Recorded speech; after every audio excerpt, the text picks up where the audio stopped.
Psycho-Pass to the finale. So much to talk about with this episode. So much to talk about. And, you know, I'm going to say this right now. I enjoyed this finale. I enjoyed it. There were some certain points where I was just like, this is kind of anticlimactic, and there were some weird little discrepancies going on. But overall, I thought it was a good episode. And I just really enjoyed Psycho-Pass 2 as a whole, being the massive Psycho-Pass fanboy that I am. It was done well.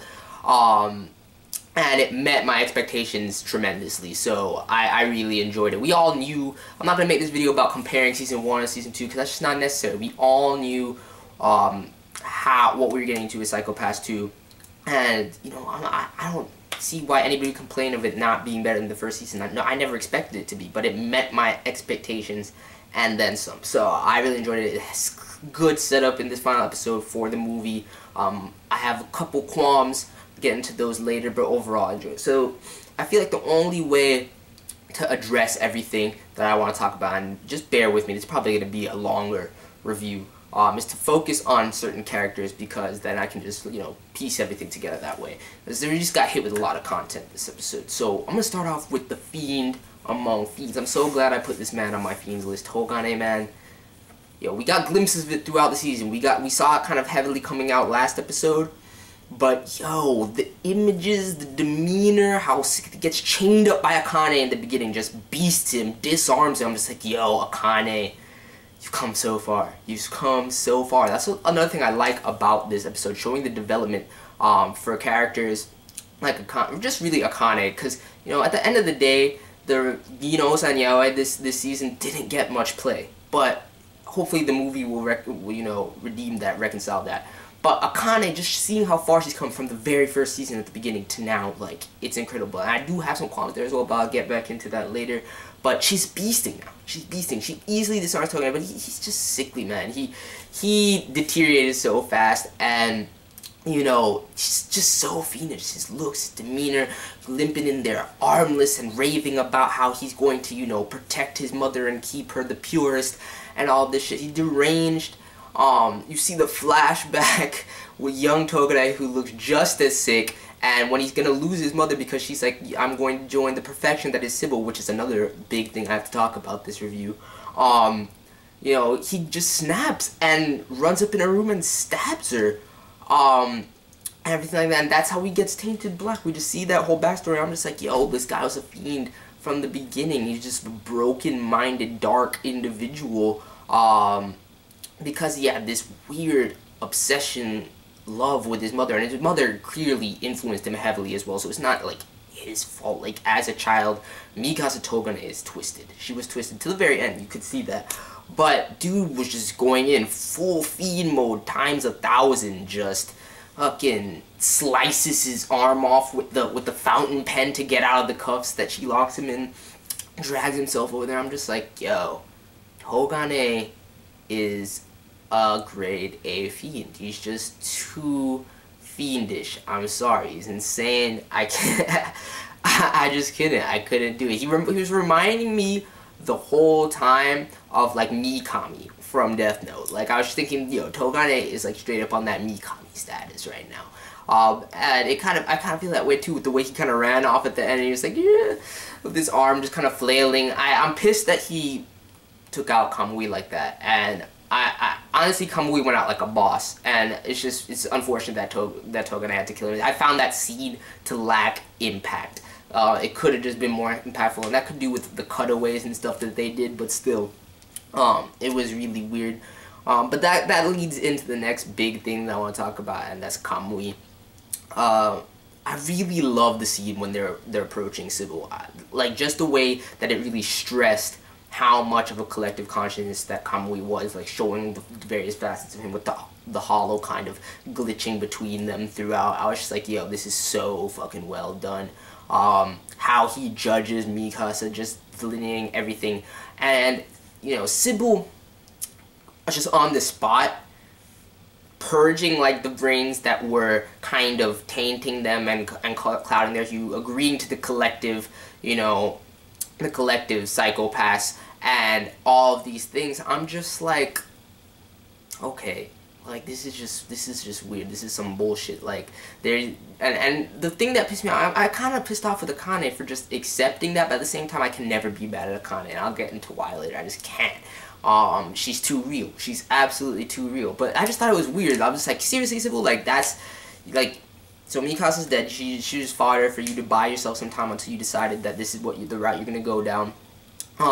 Then you maintain your status by purging everybody, instituting the collective Psycho-Pass, and, you know, then being able through that to judge Kamui. I'm just like, yes, they did evolve in a sense. It does, you know, show the evolution that Akane was talking about last episode, in dealing with her answer to the omnipotence paradox, but it's bullshit to me. I still just don't fuck with Sybil. I just can't. I can never. I'm just like, this is still a fucking problem. I don't care if you just change. No variant of you, no matter how, you know, how well functioning and how, you know, how well, you know, it can be utilized. I don't care. I really don't care. It's still fucked up. Sybil in and of itself as an existence, just, I don't fucks with it. I don't fucks with it. And now that the whole collective, you know, group Psycho-Pass thing has been instituted, Sybil's pointing out all the problems with that with Akane at the end of the episode. Just hypothetically, I'm just like, yes, all of this fucked up shit has arisen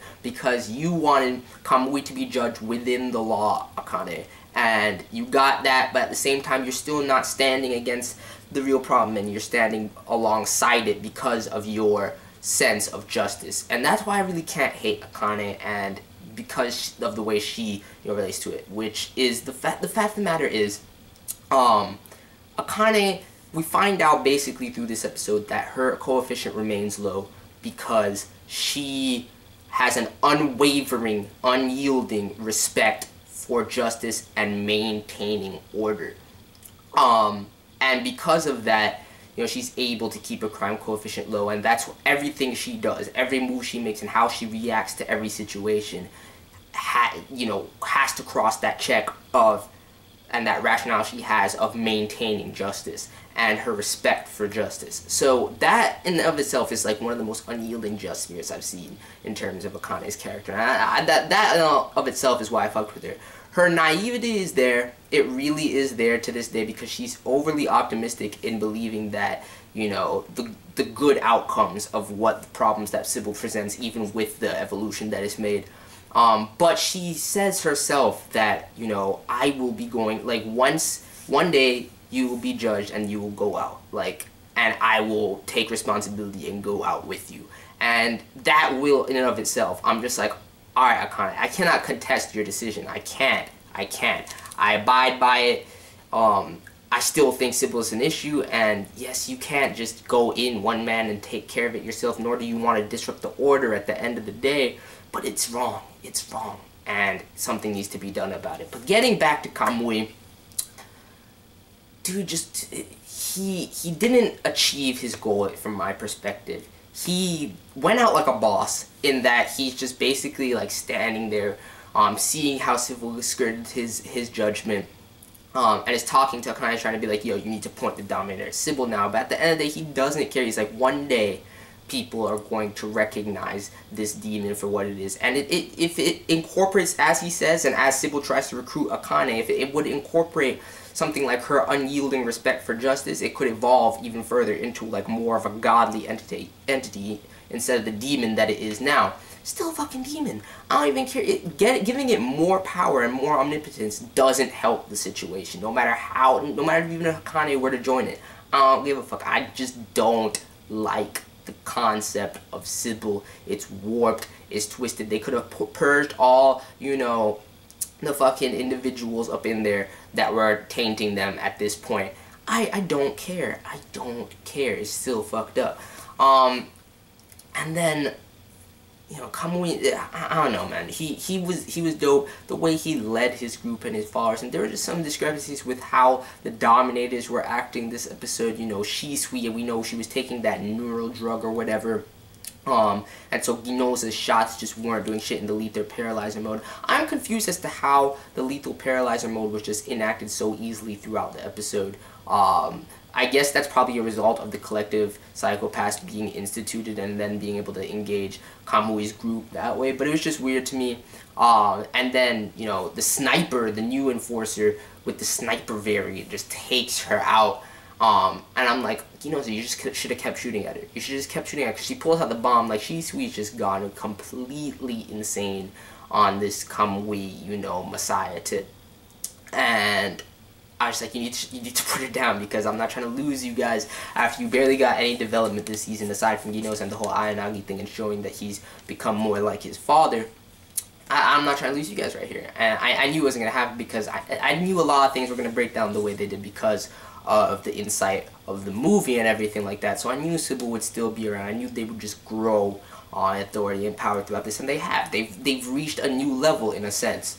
And with that comes new problems of this whole collective judgment. I just don't like it. It's fucked up. And that's why Kougami being so central to the movie is key. And you can see that setup. I was hoping that post-credits we would get a scene of Kougami or something, just mobilizing something. Instead it's Akane with the cigarette once again. And yes, that symbolically, you know, alludes to Kougami. But I was just hoping we'd see him at least once in the flesh this season, and it didn't happen, but that's okay. That's okay. We know he's on the way for the movie, so it's gonna be a long wait for that. It's gonna be a long wait for that. And now, of course, it's time to discuss the fucking fool that is Mika. Mika, I knew she wouldn't get any redemption. She's on a path to complete and utter darkness. As TOUGANE said, she's the new slave of Sybil. She made the right call. Like, she was in not shooting TOUGANE and not destroying him, trying to maintain her hue. I'm just like, are you seriously gonna do that right now? That's exactly what the man wants at this point. But she didn't do it. I'm like, okay, cool. And I'm like, yo, you actually made a smart decision for once, Mika. That was actually the right thing to do. And then 5 seconds later, she's fucking crying to the heavens, you know, professing Sibyl's divinity and being like, yo, I don't know anything. I'm here to serve you. I'm going to protect. I'm just like, yo, and she's crying. I'm just like, Mika, Mika, Mika. I just can't. I still can't. I can't. I hate her so much. I hate her so much. Oh my god. I wish you would have got. And that scene with Yaoi at the end of it.